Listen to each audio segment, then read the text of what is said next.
E aí galera, tudo bem com vocês? Eu sou o professor Igor, mestre em História, e este é o canal História Super Sincera. Hoje estamos aqui para falar sobre 10 fatos curiosos sobre a independência do Brasil. Aproveite para se inscrever, deixar o seu like neste vídeo e conheça também os outros vídeos do nosso canal. Como eu vim dizendo, vamos comentar 10 fatos curiosos sobre a independência do Brasil, acontecida lá no dia 7 de setembro de 1822. Primeiro fato curioso. Você sabia que logo nos inícios do século XIX, que é exatamente esse contexto no qual aconteceu a proclamação da independência, o Brasil tinha em torno de 3,5 milhões de habitantes apenas, sendo que desses 3,5 milhões, em torno de 25% a população era composta de escravos. Hoje em dia, quase 200 anos após a independência, o Brasil já passou de 200 milhões de habitantes. Segundo fato curioso, alguns historiadores questionam a data do 7 de setembro como o dia da independência do Brasil. Nenhum jornal noticiou o fato. Muitas pessoas só ficaram sabendo do ocorrido no dia 12 de outubro, quando Dom Pedro foi aclamado como o primeiro imperador do Brasil.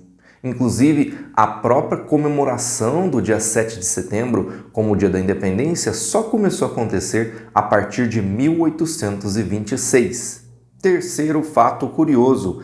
A versão oficial diz que Dom Pedro voltava de Santos para a cidade do Rio de Janeiro quando ele recebeu 3 cartas durante uma pausa ali perto do Riacho do Ipiranga, onde teria acontecido o Grito da Independência.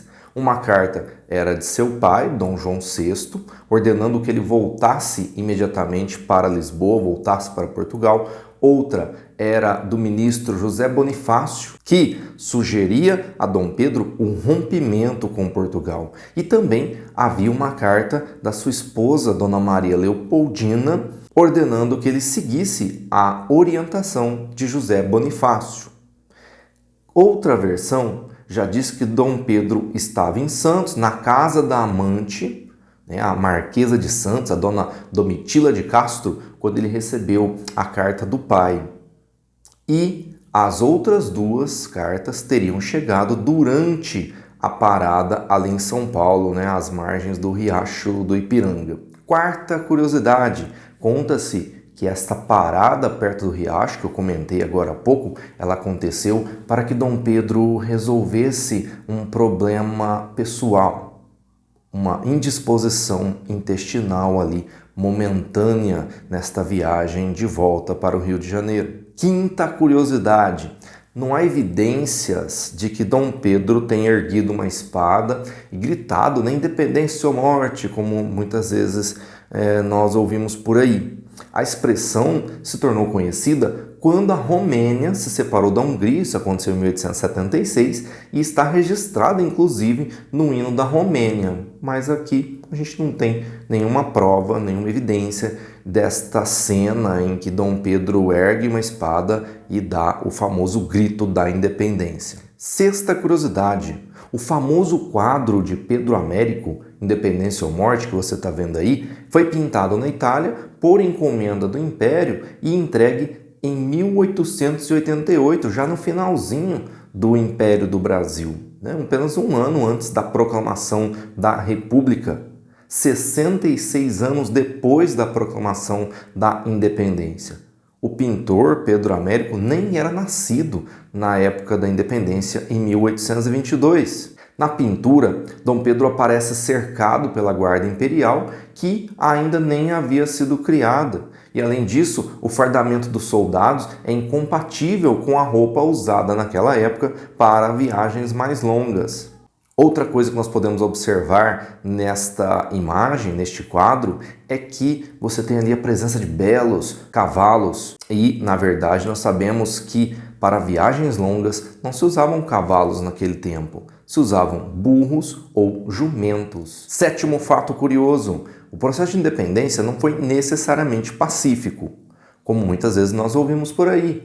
Nós temos que lembrar que Dom Pedro tem aí uns 3 anos pelo menos de dificuldade, enfrentando resistência de províncias que eram contrárias à independência. Sim, isso aconteceu. Nós temos aí exemplos de revoltas contra a independência no Pará, na Bahia, no Piauí, no Maranhão e na província cisplatina, aquela que mais tarde veio a se tornar o Uruguai. Dom Pedro, para combater essa resistência, contou com a ajuda financeira da Inglaterra, que serviu para a compra de armas, de navios, para a contratação também de mercenários. Fato curioso número 8.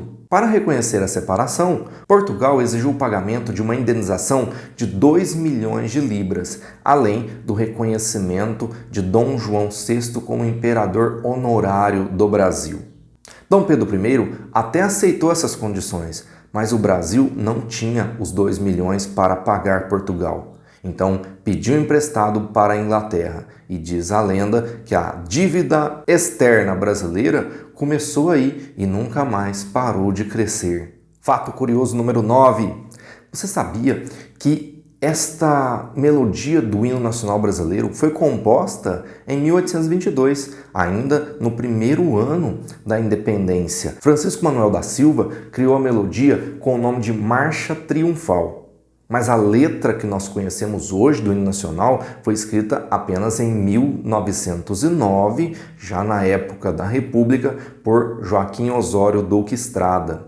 O hino foi oficializado em 1922. Em relação ao hino da independência, que é atribuído a Dom Pedro I, já estava pronto quando a independência foi proclamada. Ele já tinha sido escrito quase um mês antes por Evaristo da Veiga, com a música de Marcos Portugal, um músico famoso que tinha na Europa na época, que havia sido contratado para ser compositor oficial da corte.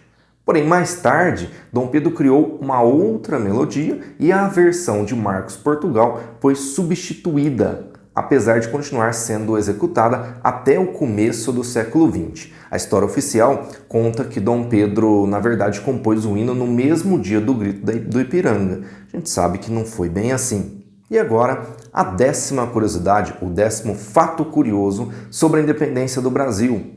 Há um monumento em São Paulo em homenagem à independência, um monumento da independência que fica lá no bairro do Ipiranga, próximo de onde teria acontecido o episódio da Declaração de Independência do Brasil.